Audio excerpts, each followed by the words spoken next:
Ya, selamat datang di level 2000 atau lebih tepatnya sudah mencapai 2007 untuk emas hari ini, per hari ini. Kalau tidak salah saya sempat memperingatkan beberapa bahwasannya di hari Jumat kemungkinan potensinya kita akan lihat level 2000 sebelum FOMC mengumumkan kebijakan suku bunga.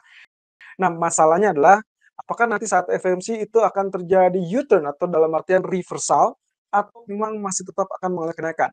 Dan ini kita akan mengupdate terkait dengan potensi-potensi yang bisa terjadi termasuk fokusnya adalah kebijakan dari Federal Reserve. So, kita coba lihat terlebih dulu case by case, lalu kemudian tindakan selanjutnya akan seperti apa, dan juga potensinya akan seperti apa.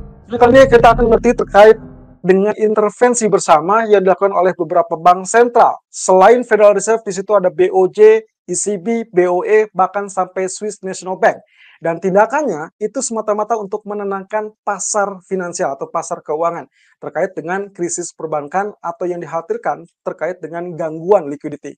Nah, masalahnya apakah ini tanda-tanda bahwa bank sentral termasuk Fed salah satunya bisa saja mengalah kepada keadaan, dan itu akan kita lihat dari penjelasan berikut ini. Bicara tentang fokus utama minggu ini, tentunya beberapa bank sentral seperti Fed, SNB, lalu juga dengan Bank of England akan mengumumkan kebijakan suku bunganya, selain tentunya fokus utama adalah terkait dengan data inflasi dari Jepang dan juga retail sales dari Inggris. Nah, tapi fokus utama tertuju kepada Bank Sentral Amerika, di mana gejolak diawali dari bank-bank yang ada di Amerika. So, inilah taruhan jabatan dari seorang ketua Jerome Powell. Apakah dia akan mengalah kepada keadaan apa tidak? Ya, tindakan yang dilakukan oleh Fed maupun 5 bank sentral lain yaitu terkait dengan pinjaman dolar.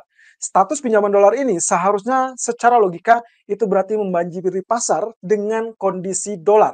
Artinya di sini berarti dolar berlebih. Sampai kapan? Kurang lebih targetnya adalah sampai akhir bulan April. Itu pun dengan catatan. Kalau memang market sudah relatif lebih tenang, maka potensi tersebut akan mengakibatkan mungkin saja targetnya akan diakhiri. Nah, permasalahannya adalah 2 hari ke depan kita akan mendengarkan pengumuman dari Fed. Jadi kalau misalkan seperti demikian, rasa-rasanya sangat memungkinkan setelah market tenang, maka kemungkinan berikutnya Fed akan bisa terfokus dengan mudah untuk melanjutkan program kenaikan suku bunganya. Apakah seperti demikian? Basisnya adalah pemikiran dari bank sentral. Ini dikaitkan dengan pernyataan BOE bahwa aksi terkoordinasi yang dilakukan oleh bank sentral tersebut adalah untuk menyediakan bantuan likuiditas terkait dengan keberadaan dolar Amerika. Nah, hal ini dilakukan melalui pengaturan jalur pertukaran likuiditas dolar dan juga diperkuat dengan dukungan tentunya dari Federal Reserve yang sebagai pemilik dolar terbesar. Nah, apakah ini akan menjadi pertanda bahwa bank sentral sebetulnya sudah mulai mengarah kepada mundur dari target pengetatan moneter? Ini berarti dalam 1 tahun terakhir mereka sudah melakukan kenaikan suku bunga dan mungkin saja mereka akan sedikit mengundurkan kembali. Bahkan beberapa pengamat ekonomi menilai mungkin saja Fed nantinya akan kembali dengan pengumuman stimulus. Dan itu berarti dolar melemah, emas, ataupun bahkan pasar saham bisa berpeluang untuk mulai kenaikan kembali. Tapi masalahnya tidak semudah itu. Dari pernyataan bersama antara Powell dan juga Yellen memang cukup meyakinkan bahwa pasar finansial Amerika sebetulnya masih relatif stabil dan juga cukup kuat. Ini dikaitkan dengan kasus yang terjadi pada Credit Suisse dan menurut keduanya bank-bank di Amerika hanya sedikit memiliki exposure terhadap apa yang terjadi pada Credit Suisse. Jadi mereka tidak terlampau khawatir dengan kasus ataupun keberadaan kasus di Credit Suisse. Nah, tinggal masalahnya adalah bank yang ada di Amerika itu sendiri. Mulai dari SVB, lalu kemudian ada lagi Signature Bank, dan juga beberapa bank lainnya termasuk First Republic yang sempat dijanjikan dana atau bantuan dana liquidity dari beberapa bank besar seperti JP Morgan, Morgan Stanley, bahkan sampai ke Citibank. Nah, kali ini kita fokusnya adalah utamanya di tanggal 23 dini hari dengan pengumuman suku bunga. Tapi fokus pasar bukan hanya suku bunga yang tersebut, tapi melainkan kepada proyeksi ekonomi termasuk di dalamnya adalah dot plot. Dan dot plot inilah lagi-lagi kami jelaskan bahwa itu yang menjadi core ataupun titik utama perhatian pelaku pasar karena mereka ingin tahu apakah Fed akan tetap agresif atau memang mereka sedikit mengundurkan. Karena hal ini dikaitkan dengan keberadaan kasus-kasus yang terjadi di perbankan Amerika. Walaupun dengan pernyataan Powell dan juga Janet Yellen bahwa kondisi sistem keuangan Amerika masih tetap stabil dan juga cukup kokoh, tapi market tak berdaya. Mereka justru khawatir kejadian Lehman Brothers kembali terulang. Walaupun sebetulnya beberapa ekonom juga meyakinkan pasar bahwa hal ini tidak ada kaitannya dengan kasus Lehman Brothers yang terdahulu.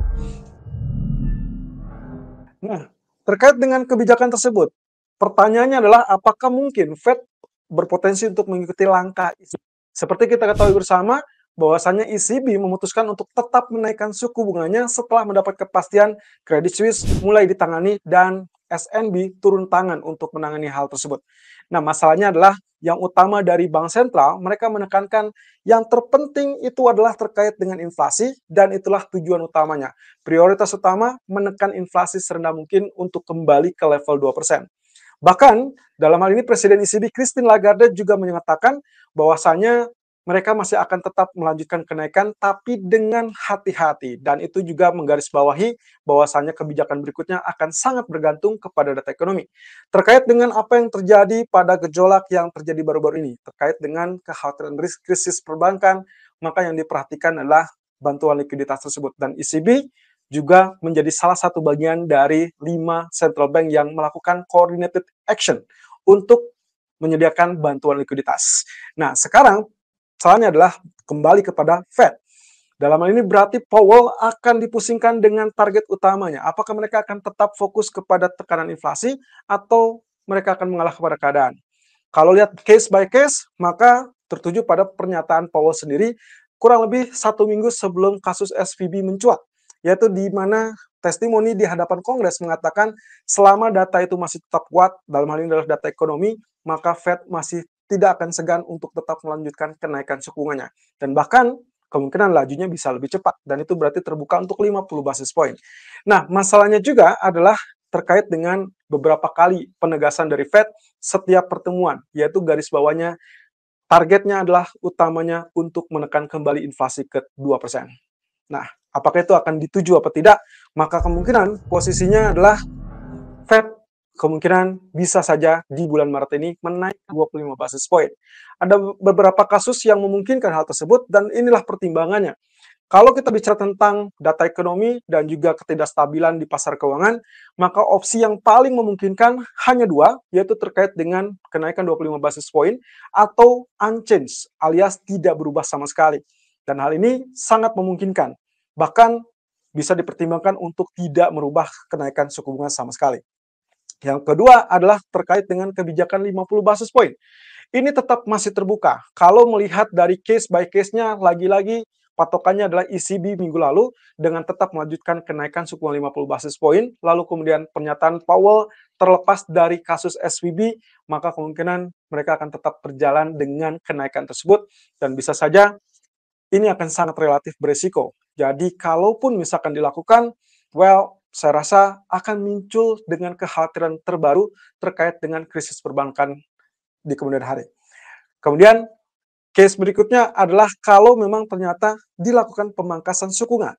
Tapi hal ini juga sudah kita bahas minggu lalu, bahwasannya ini relatif terlalu kecil untuk kemungkinannya.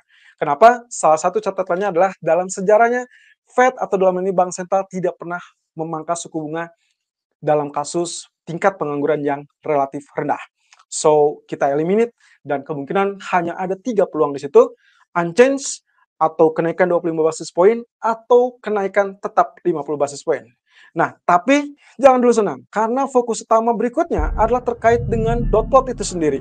Dot plotnya antara dia akan tetap melaju dengan kenaikan suku bunga dan memungkinkan target sampai 5,5% atau bahkan 6%, atau kemungkinan relatif less hawkish.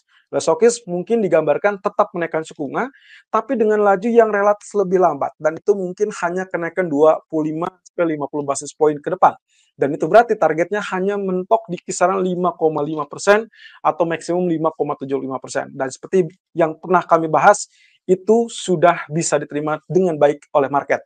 Sementara yang tidak bisa diterima dengan baik oleh market adalah kalau ternyata dot plot menunjukkan angka 6%.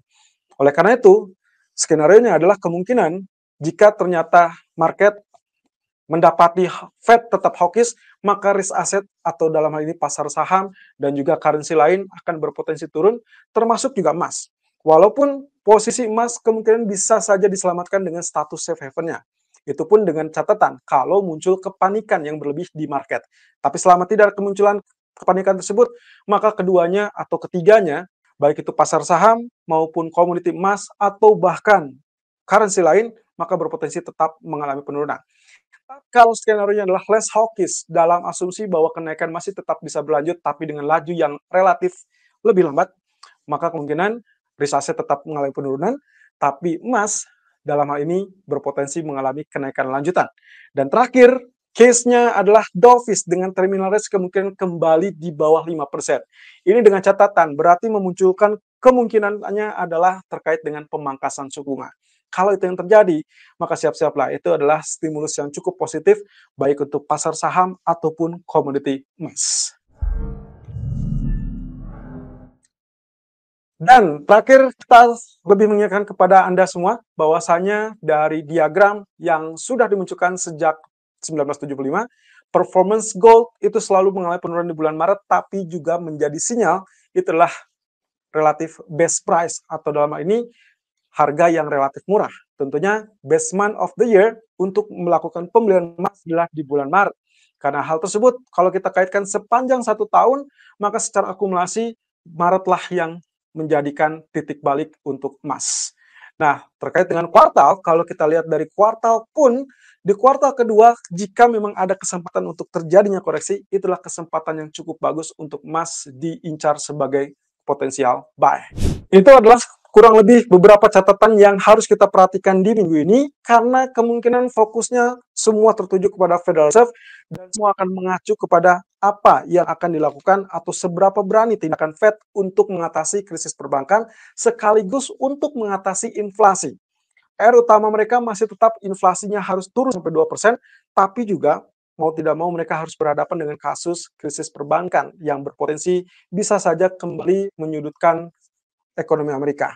Nah, tentunya tersebut akan menjadi pertarungan antara kepentingan yang ditunjukkan dari krisis finansial atau tetap dengan egonya menekan inflasi. Nah, dengan demikian, apa yang dilakukan dengan melakukan intervensi bersama, kemungkinan itu adalah pengalihan isu supaya nantinya Fed setidaknya bisa dengan leluasa tetap melakukan kenaikan suku bunga. Nah, masalahnya adalah muncul pertanyaan baru. Apakah yang akan terjadi jika ternyata satu sisi intervensi tersebut adalah melemahkan US dollar, di lain sisi suku bunga yang mengalami kenaikan justru memperkuat dolar. Jadi disinilah letaknya kemungkinan market akan dibuat menanti dan juga cukup penasaran dengan tindakan selanjutnya atau respon selanjutnya.